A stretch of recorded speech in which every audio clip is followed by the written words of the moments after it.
আপনাদের মধ্যে অনেকেই এনসিপির প্রোগ্রামে আসলে নাকি কারা ভয় দেখায়। এনসিপির প্রোগ্রামে যদি আসেন, এনসিপিতে যদি যোগ দেন, তাহলে নাকি আপনাদেরকে বলা হয় কি লাভ, কয়দিন পর তো আমরাই সরকারে আসব।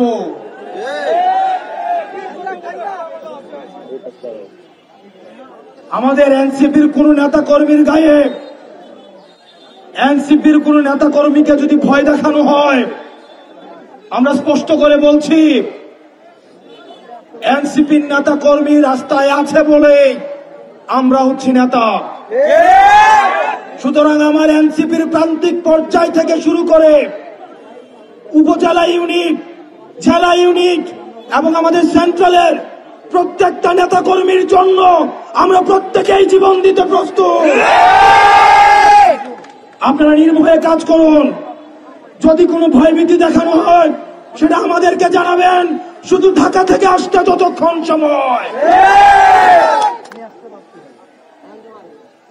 আমরা প্রশাসনের কাছে বলবো, প্রত্যেকটি রাজনৈতিক দলের এই সিরাজগঞ্জের মাটিতে ফ্যাসিবাদ বিরোধী রাজনৈতিক দলগুলোর সহ অবস্থান নিশ্চিত করতে হবে। কোন রাজনৈতিক দলের সাথে বিমাতাসুলভ আচরণ করবেন না।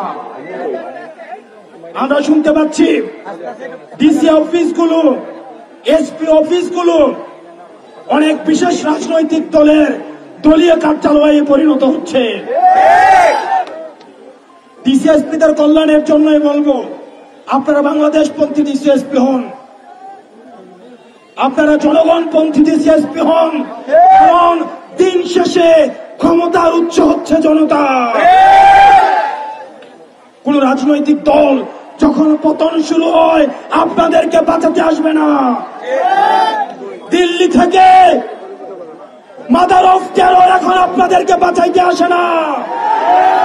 আমরা ডিবি হারুনের শাসন দেখেছি, আমরা বিপ্লবের শাসন দেখেছি, আমরা হাবিবের শাসন দেখেছি, আমরা বেনজিরের শাসন দেখেছি।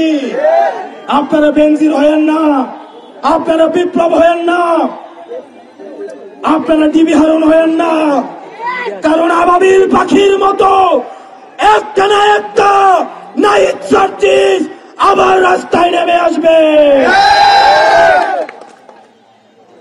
প্রিয় সিরাজগঞ্জবাসী, সারা বাংলাদেশ 5 তারিখ স্বাধীন হয়েছে, কিন্তু সিরাজগঞ্জ স্বাধীন হয়েছে 4 তারিখ। এই সংস্কার কার্যক্রম অব্যাহত রাখার ক্ষেত্রে আপনাদের ড্রাইভার রয়েছে। দাড়ি টুপিওয়ালা ভাই, আমার দাদাদেরকে বলছি, আপনারা বিগত রাজনীতিবিদদের দেখেছেন প্রতিশ্রুতির ফুলছড়ি।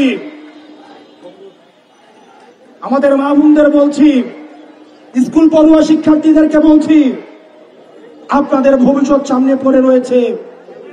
যোগ্যতা দেখে, সততা দেখে, বাংলাদেশের প্রতি সমর্থন দেখে আপনারা পরবর্তীতে আপনারা হচ্ছেন নেতৃত্ব নির্বাচন করবেন।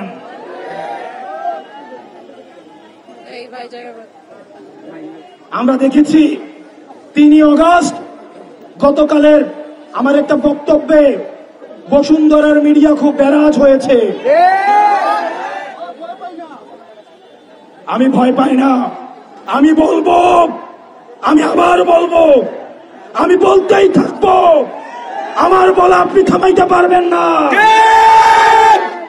আমাকে শত্রু জ্ঞান করে লাভ নাই। আপনারা বাংলাদেশ পন্থী হন। আমিও যদি দুর্নীতি করি, আমিও যদি অন্যায় করি, আমার বিপক্ষে আপনি আপনার কলম চালান, আপনার দ্বিমত প্রকাশের স্বাধীনতার জন্য আমি আপনার পক্ষে থাকব। আজকে দেখলাম বসুন্ধরা মিডিয়ার পক্ষে একদল সাংবাদিক বিবৃতি দিয়েছে, ঠিক এবং একই ধরনের বিবৃতি 3 আগস্ট হাসিনার পক্ষে বসুন্ধরার মালিক যেভাবে বিবৃতি দিয়েছিল। এই বিবৃতি আমাদের জানা, এই বিবৃতি আমাদের জানা। গুমের পক্ষে, হত্যার পক্ষে, লুণ্ঠনের পক্ষে, ভুট্টুরির পক্ষে আপনারা কত 15 বছর আপনারা এইভাবে বিবৃতি দিয়েছেন। প্রিয় সিরাজগঞ্জবাসী, আমরা আপনাদেরকে নিয়ে পরবর্তী বাংলাদেশ বিনির্মাণ করব।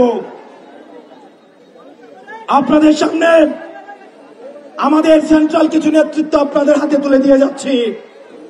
গণ অভ্যুত্থানে যার অকুতোভয় নেতৃত্ব, আমাদের মাহিন সরকার, আমরা যখন মাহিনের অকুতোভয় নেতৃত্ব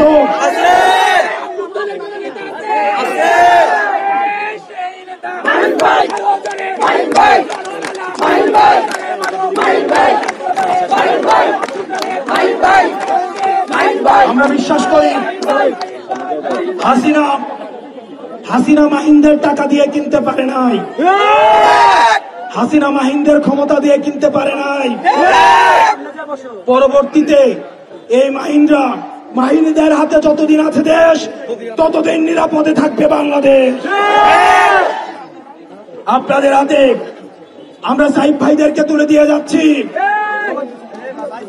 আপনারা তাদের হাতকে শক্তিশালী করুন। আপনাদের সামনে আমরা দুধি আপুদের তুলে দিয়ে যাচ্ছি, আপনারা তাদের হাতকে শক্তিশালী করুন, তাহলে বাংলাদেশের হাত শক্তিশালী হবে। প্রিয় সিরাজগঞ্জবাসী, আপনারা ভালো থাকবেন, সুস্থ থাকবেন। আমরা আপনাদেরকে সাথে নিয়ে আমরা যে লড়াই শুরু করেছি সেই লড়াই অব্যাহত থাকবে। যাবার বেলা বলে যাই, বাংলার আকাশে সংকট ঘনীভূত হচ্ছে। এই সংকটের লড়াইয়ের জন্য, এই সংকটের বিরুদ্ধে লড়াইয়ের জন্য আমাদের ঐক্যবদ্ধ হওয়ার কোন বিকল্প নাই। আমাদের ঐক্যবদ্ধভাবে আমাদের অতীত ফ্যাসিবাদের বিরুদ্ধে এবং আগাম ষড়যন্ত্রের বিরুদ্ধে আমাদের শক্ত অবস্থান জারি রাখতে হবে। ইনকিলাব, ইনকিলাব।